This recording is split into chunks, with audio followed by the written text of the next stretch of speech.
Students, in this very chapter called Cell of class 8, you are having half of the chapters where they have given explanation about cell, and other half of the chapters they have spent it for explaining something about tissues. So far as cell is concerned, we have started explaining from the very microscope, the utility of microscope, and very slowly but steadily we have entered into the discussion of cell, and more or less we have discussed, we have explained about the various organelles which a cell can have. We have also said about their functions, their structure, etc., etc. So today we will enter into the discussion of tissues. Although in class 9 you will study this very chapter of cell and tissue under separate heading, separate chapter, but here in class 8 you all are having, although the heading is given cell, but they have given something about tissues also. So under the same heading called the cell, today we are starting our discussion over tissues. Now, what is a tissue? Tissue is a group of similar cells that perform a particular function. Group of cells gathering together, and they are, when performing a particular function, then that group of cell we are giving a new term, a new name called tissue. Some tissues are formed of dissimilar cells. However, these cells work together to perform a particular function or functions. To begin with, let us discuss the tissues that make up the stem of a plant. Inside the stem, if you observe a permanent slide of a section of the stem of mainly a dicotyledonous plant, that is seeds with two cotyledons or two seed leaves, or the seed leaves, they are called dicotyledonous. So that kind of stem of a plant, if we observe, like say sunflower, we will see at least three distinct regions.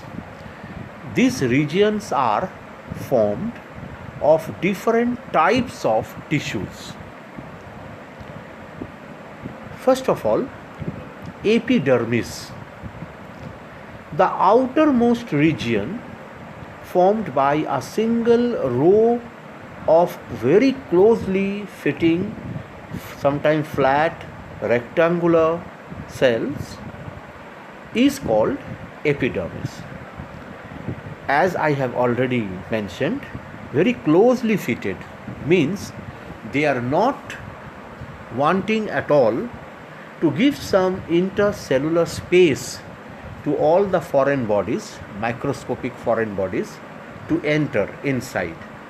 So we can say that this epidermis is a protective tissue that covers the stems, the roots, and the leaves. In green stems and leaves, it bears stomata for the exchange of gases needed for respiration and photosynthesis. In roots, this layer called epiblema bears root hairs and helps in the absorption of water and minerals from the soil. Now, ground tissues.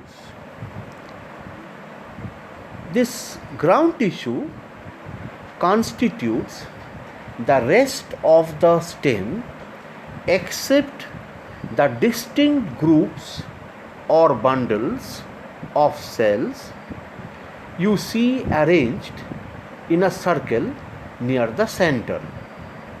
It is divided into different zones and is actually a tissue system consisting of different types of tissues. However, we will discuss only two zones, the cortex and the pith. The thin walled oval or polygonal cells extending from the epidermis to the distinct bundles of cells near the center form the cortex. This region is present in roots also. In the stem, its function is only to store the food. The central core of rounded cells forms the pith, which also serves the function of storing food. So this is about cortex and pith, which is constituting the ground tissues. Now comes the vascular bundle. The distinct groups of cells arranged around in a ring are called vascular bundles. They are made up of two types of tissues called the xylem and the phloem. The large thick-walled cells forms the xylem. They are responsible for transporting water and minerals from the root. The thin-walled smaller cells lying more towards the outer side constitute the phloem. They are responsible for transporting food from the leaves to the rest of the plant. Vascular bundles as a whole, if you consider, they are present in the leaf and root as well. Dear students, when we will study this vascular bundle in class 9, we will be having a different approach. We will be starting about these tissues from the complex permanent tissues, which are a group of different types of cell that perform a common function. Under that complex permanent tissue, we will discuss about xylem and phloem. And under xylem and phloem,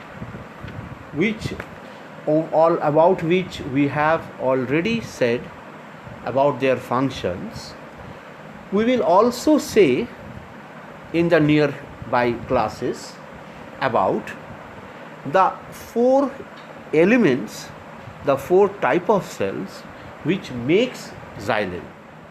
Let us say little bit about that also in this discussion.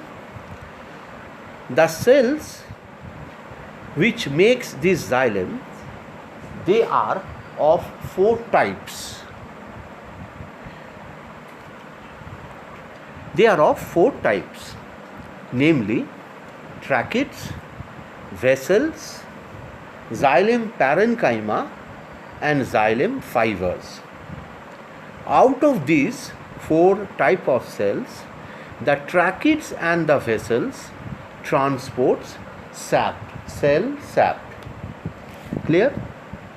Similarly, phloems are also examples of complex permanent tissues, and they are also hence made up of four types of cells, or you can say four type of elements.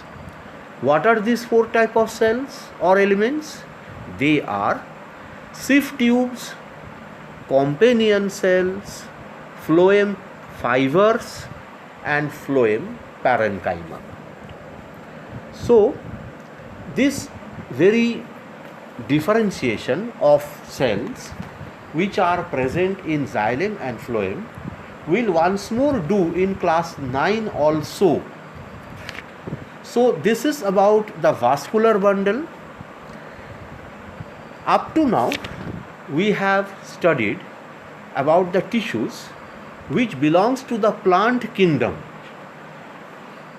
In animal kingdom, we are supposed to study about the animal tissues which are quite different from that of the plant tissues. So let us start our discussion for animal tissues also. While doing the activities in these chapters, we have done lots of activities.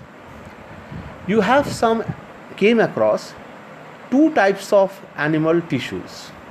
One is the cheek cells we discussed in the beginning when we said about the applications of microscope. The cheek cells are a type of epithelial cells, and we have also discussed about white blood cells. This white blood cells is a kind of connective tissue. There are other two types of cells of animal tissues. That is, one is muscular tissue and the another one is nervous tissues. Now epithelial tissues.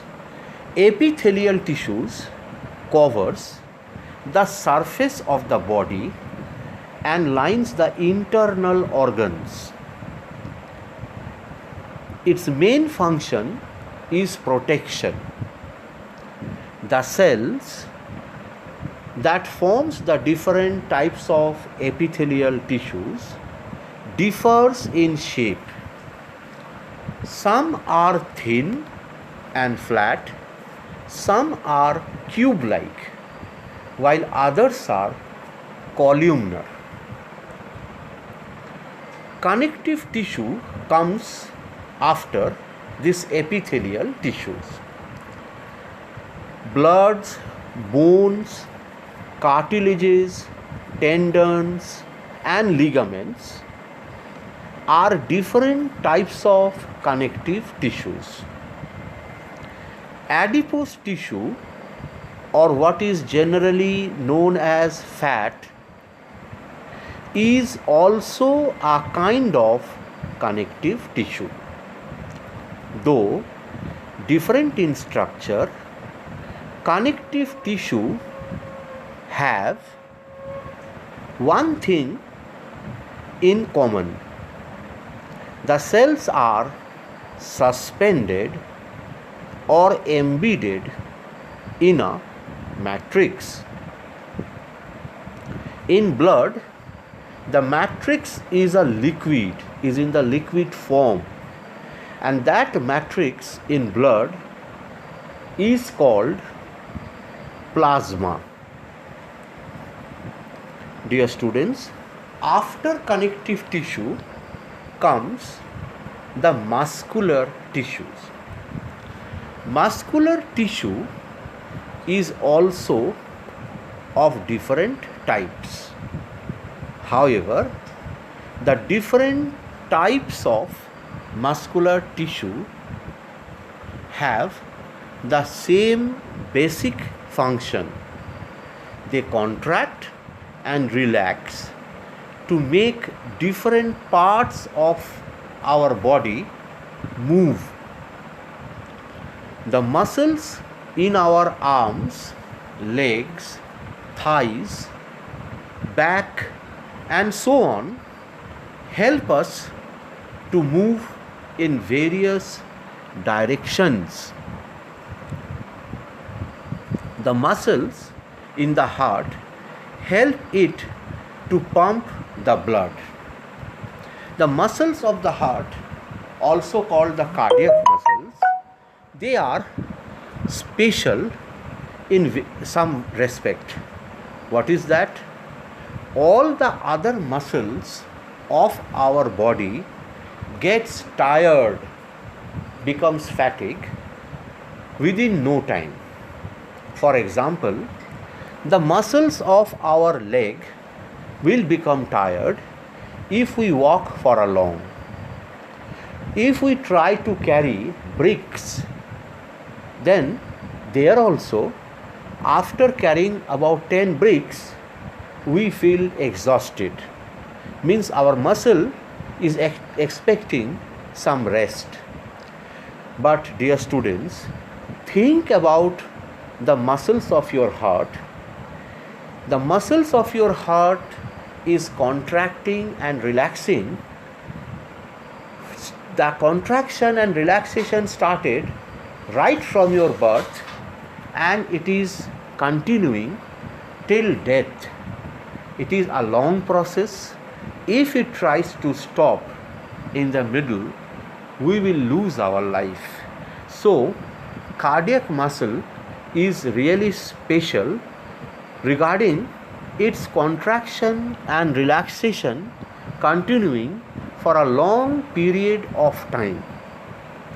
So the muscles in the alimentary canal, if we consider, that help for the passage of food. But think of one thing, that the muscles of alimentary canals are not working on our will.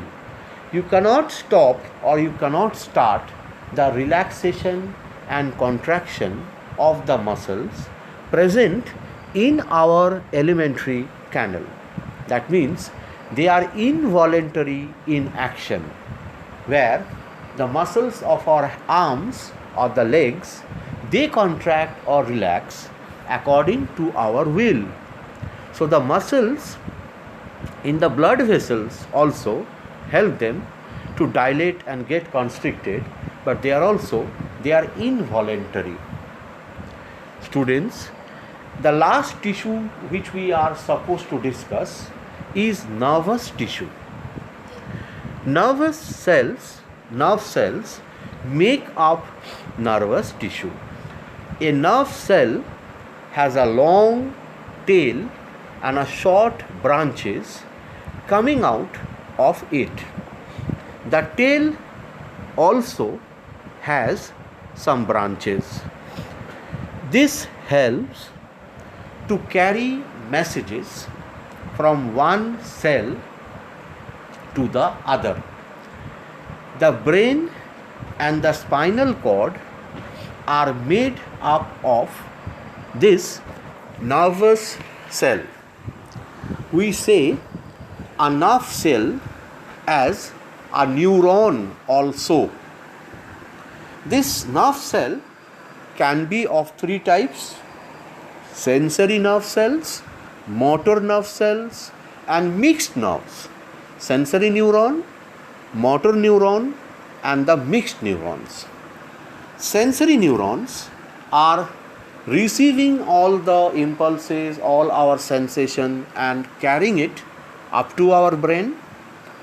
The various order, the various response to our stimuli is ordered, is passed onto the motor neurons, and the mixed neurons are carrying out both the functions of the sensory neuron as well as the motor neurons. So this is about the function of the various types of nervous tissues. So finally we are coming to an end of this very discussion also, where we have discussed about the various kind of tissues the plant tissues as well as the animal tissues. So let us end up here today. In the next part we may start a new chapter also. So till then, goodbye.